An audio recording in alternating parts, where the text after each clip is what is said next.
En nuestro curso de termodinámica tenemos como capítulo 5 los procesos y los ciclos termodinámicos. Para empezar, vamos a empezar a hablar sobre los procesos, los cuales son 5. Y un proceso es la trayectoria que toma un sistema al cambiar de estado, obviamente de estado termodinámico. Y la línea que sigue este estado o esta sustancia dentro de este proceso puede variar saltando de un estado a otro o cambiando de un estado a otro. Y ahorita les voy a explicar de qué trata cada uno de ellos. Como primer proceso tenemos al isotérmico, el cual es un proceso en el que la constante es la temperatura y en el eje de las X vamos a poner o vamos a encontrar al volumen y en el eje de las Y vamos a encontrar la presión. Entonces este cambio se mantendrá sobre presión y volumen y la temperatura siempre será constante. Como segundo proceso tenemos el proceso isocórico, el cual describe un proceso en el cual el volumen permanece constante.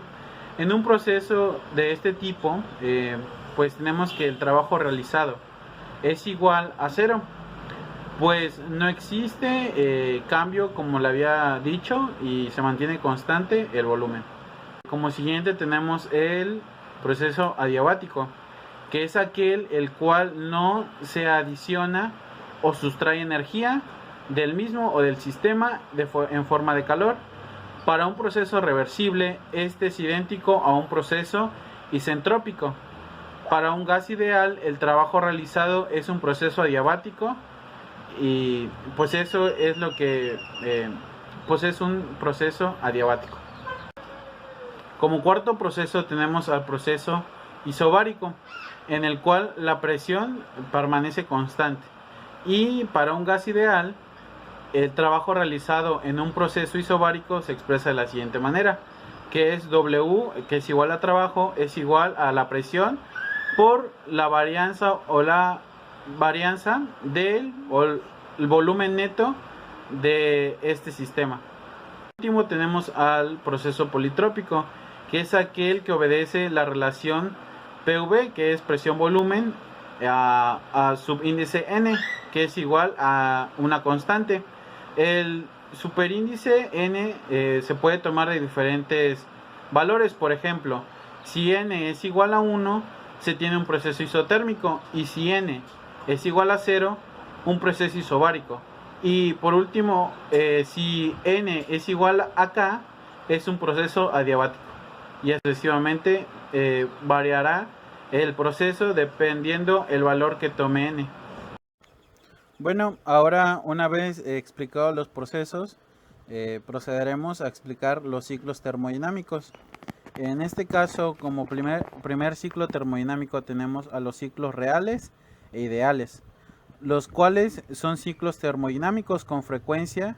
Se abordan considerándolos primero como ciclos ideales y también los cuales constan de procesos internamente reversibles.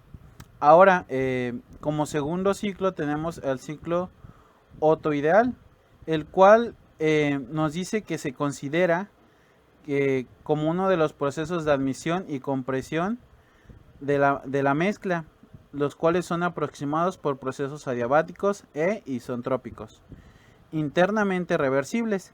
Por otra parte, el proceso de combustión se supone un proceso a volumen constante en el que se da el suministro de calor al ciclo.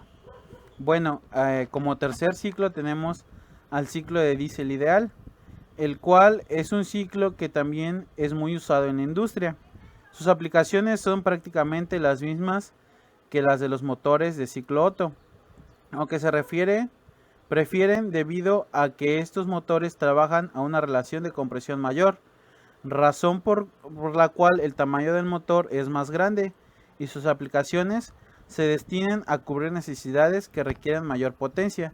Por eso es que se necesita un motor más grande. Al hacer combustión generará más potencia, como por ejemplo las locomotoras, maquinarias pesadas para construcción, plantas de emergencia de potencia, barcos y automotores pesados.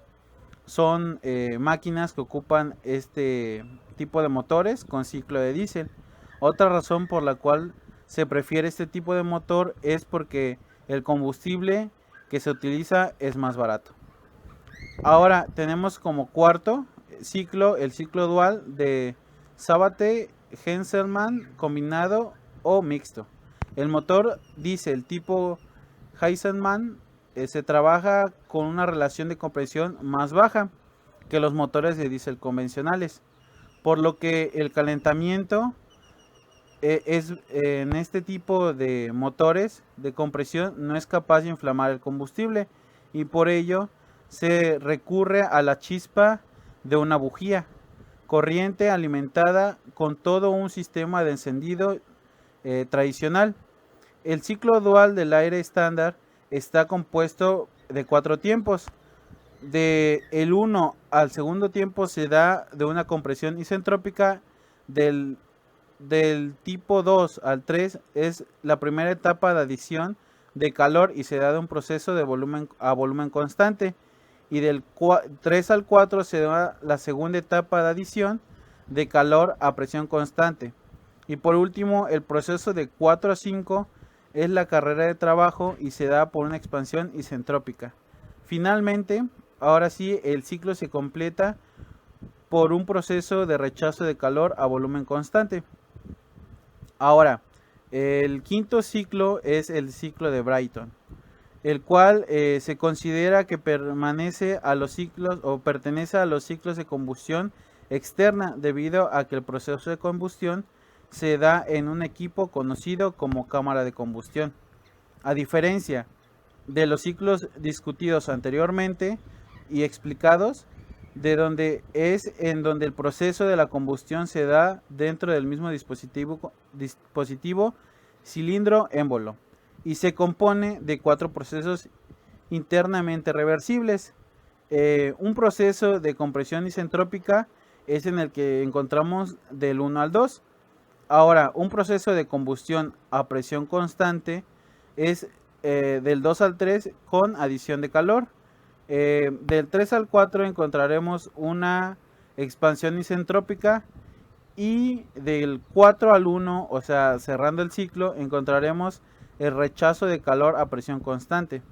Ahora bien, el ciclo de Brayton es el de una planta de generación con turbina a gas. Los dispositivos de la planta de potencia con turbina a gas son 3: el compresor, la cámara de combustión y la turbina de gas.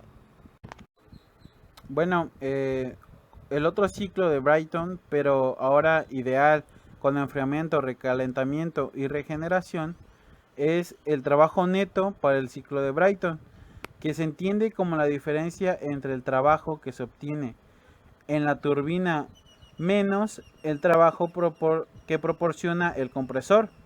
De esta manera queda claro que para obtener un ciclo más eficiente se debe hacer que la turbina entregue mayor trabajo útil, o por otra parte, que en la etapa de compresión se gaste menos trabajo, o una combinación de ambas opciones. Ahora, como ciclo ideal de refrigeración con gas, tenemos que es un ciclo de regeneración con gas que puede convertirse para obtener un ciclo de refrigeración con gas. En el ciclo invertido, el compresor produce aire a alta temperatura, que es enfriado en un intercambiador de calor al rechazar este calor hacia los alrededores. Ahora bien, el gas es enfriado aún más durante el proceso de expansión. Posteriormente pasa a través de un intercambiador de calor, donde su temperatura se incrementa como consecuencia de la transferencia de calor desde el espacio refrigerado o el espacio el cual se requiere mantener a temperatura baja. El ciclo ideal de propulsión es aquel que se genera a través de turbinas de gas que operan en un ciclo abierto. En general se emplean para impulsar aeronaves debido a la alta relación de generación de potencia contra el peso de la maquinaria. Las turbinas de gas que operan en un ciclo abierto y se destinan A este propósito se denominan motores de propulsión a chorro. Para esta aplicación, las condiciones a la salida de la turbina son tales que la potencia de salida de la turbina es igual a la potencia requerida por el compresor y otros sistemas auxiliares necesarios para la operación de las maquinarias. Como penúltimo tenemos el ciclo de Rankine. El ciclo Rankine está formado por 4 procesos, los cuales se describen a continuación de la manera siguiente. Proceso 1 a 2 es igual al agua a baja presión y temperatura bombeada desde el condensador hacia el generador de vapor que se encuentra a alta presión. Este proceso se considera en la mayoría de los análisis como uno isentrópico. Ahora, el proceso del 2 al 3 es donde el agua cambia de fase líquida a vapor en el generador de vapor mediante la adición de calor.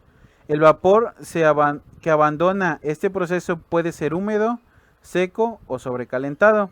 En el proceso de 3 a 4, el vapor entra en la turbina, se expande y produce una cierta cantidad de trabajo. Este proceso es considerado isentrópico en un ciclo de Rankine ideal. Sin embargo, en la realidad no ocurre de esta forma. Ahora bien, para cerrar este ciclo, tenemos el proceso de 4 a 1, en donde el vapor rechaza el calor hacia el medio ambiente, en el condensador, en donde se vuelve líquido. Ahora, tenemos como siguiente el ciclo de Rankine con recalentamiento. Y este es el último, que este es el método de incremento de eficiencia del ciclo anterior, consistente en extraer el vapor de la turbina en una etapa intermedia y enviarlo nuevamente al generador de vapor, en donde el gas de la combustión lo recalienta. De ahí es enviado nuevamente a la segunda etapa de presión, mucho menor a la inicial, en donde se expande finalmente hasta abandonar la turbina.